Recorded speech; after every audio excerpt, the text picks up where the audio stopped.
Hey friends and family, so I've been talking about making an updated video for Hadlee for weeks now and I haven't been able to do it, and I've been busy and things have been chaotic and all my videos have been about like my diabetes or Nora. So I'm gonna sit here with Hadlee's cat while Hadlee's at school and make an updated video. So Hadlee is 4 years old now. She is about 32 pounds. I'm not even really sure how tall she is. I think she's like 38 inches tall. Over the summer, we struggled a lot with Hadlee. She had a lot of attitude issues. She had a lot of ups and downs. She had a lot of issues in my mind that did not make sense to me. And as you guys know, Nora is in occupational therapy and physical therapy, and our occupational therapist actually mentioned to us that she believed Hadlee was struggling with some sensory issues and she would like to evaluate her. And at first that was really hard for me. As silly as that sounds, at that point in time I kind of had a little bit of a breakdown and I was like, wait a minute, I have one child with physical disabilities and now I'm going to have another child with mental disabilities, and I don't know how to do this. I don't know how to help her. I don't know how to parent anymore. I felt like everything I was doing was wrong. And I had a few days or weeks of really hard feelings towards myself, towards the situation. Struggled a lot. And so we got into the pediatrician. The pediatrician asked me like some of her behaviors and everything that was going on.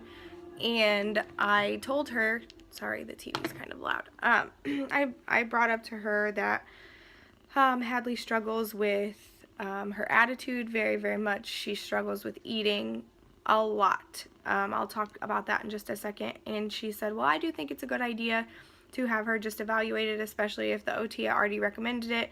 So we got in and our OT evaluated her.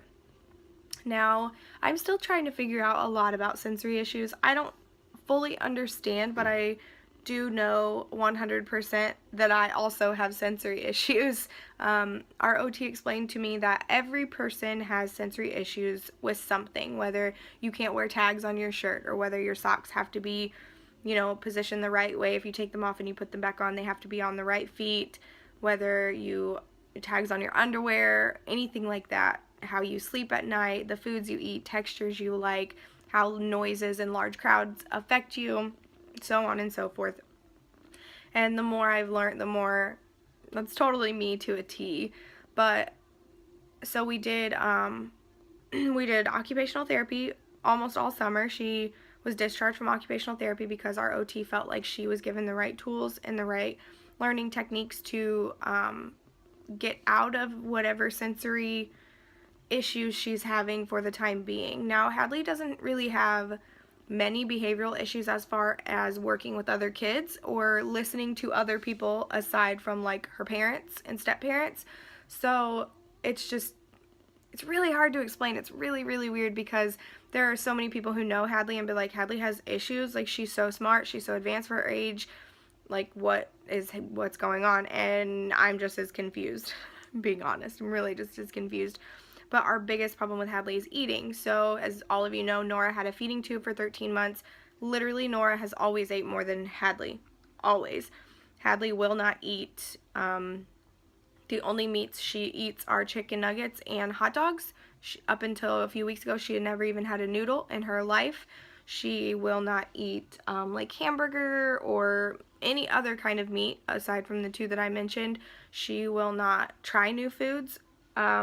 When I first knew something was wrong, we made little like cheeseburger sliders, mini cheeseburger sliders, and I was like, the reason I made mini ones is because I'm like, oh, she's gonna love these. They're small, they're good for her, they'll look like they're not as intimidating as big cheeseburgers because they're small. And so I put it on a plate and I said, Hadlee, you have to try one bite, that's all. If you don't like it, you don't have to eat anymore. And she, when we were just talking about it, was okay. Then when I had her try to take a bite, she wouldn't even touch it. She would not touch it. She started crying, and not just like crying to be whiny, like, I don't like that food. She was like bawling. I then was like, do you want me to get it with a fork? I can cut it up for you and I'll hand you the pieces on the fork. And she said yes. And when I did that, I put the fork like up to her mouth and she started flinching. Like, it was really hard to watch. It was really frustrating. It was really confusing. She started flinching. She started like heavy breathing and like almost like hyperventilating, trying to get her to eat this food. And it wasn't even a big bite. I mean, it didn't even cover the fork. So we sat there and we fought and we struggled, and she still kept crying and she still kept hollering and heavy breathing and like almost hyperventilating, and that's not normal. And it hit me, and I had to walk away and go in my bedroom, and I sat there and I cried because it's hard. You don't want your kid to struggle for any reason. I mean, Hadley's been so great these last 4 years. She's had struggles with temperament issues and stuff like that, typical 3-year-old, 4-year-old stuff. But this is different. There's something wrong. And so our OT recommended we also do speech and also do like feeding therapy. And she's gotten better. She's now to the point where we can generally get her to try something once. And if she doesn't like it, she doesn't like it. She doesn't have to eat any more of it. She's gotten a lot better. She did all summer of speech, like a little over half the summer of occupational therapy, and now she started pre-K. And pre-K, when I sat down and I talked to her teacher didn't even know she had sensory issues. She said she walks on her tippy toes a lot, and asked us if that, and I told her that was, sensory seeking. Like, she's a seeker. She needed something. She was anxious, something like that. And so now the teacher has agreed to correct her, tell her to walk flat on her feet. When she gets rambunctious or gets all over the place, we have her walk like a certain animal, like a giraffe, a penguin, a horse, a crab, a bear, that sort of thing. We try to do sensory related activities with her. Knowing her schedule is really important for her. Seeing things written down is really important for her. But as far as like playing with other children, I'm just realizing I'm sitting here holding her Shopkin.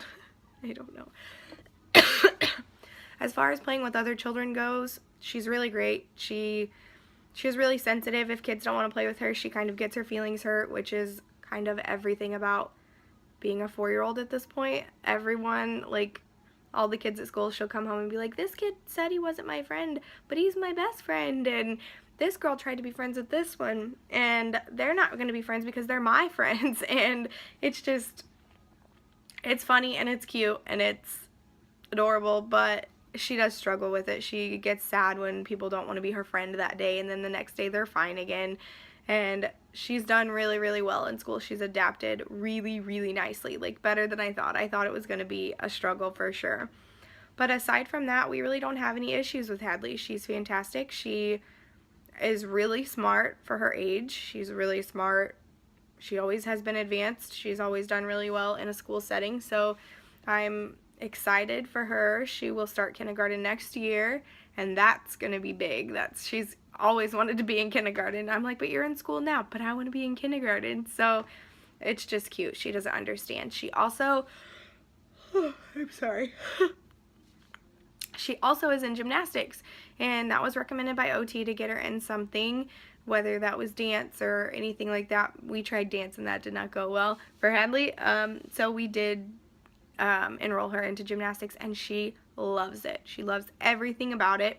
She loves running. She loves flipping. She loves learning how to do a cartwheel, handstand, all of that stuff. So she has gymnastics every Thursday for an hour, and she loves it. So that's pretty much all of my updates on Hadlee. She is a joy to have in our lives, and I'm lucky to be her mom. I guess Hazel and I, sorry to disrupt you. Hazel misses Hadlee when she's at school. But I guess we are going to jump off of this video. I'm going to do some dishes quickly before Nora wakes up from her first nap, and I hope to make another video this week. I'm not sure if I will get to, but I'm hoping that that's what I can do. So thank you guys so much for watching. If you enjoy these updated videos, please subscribe to my channel. I'm going to start posting, I think, every Wednesday for sure, maybe every Wednesday and Friday. I haven't fully worked out that schedule yet, but thank you for watching, and I'll see you guys next time.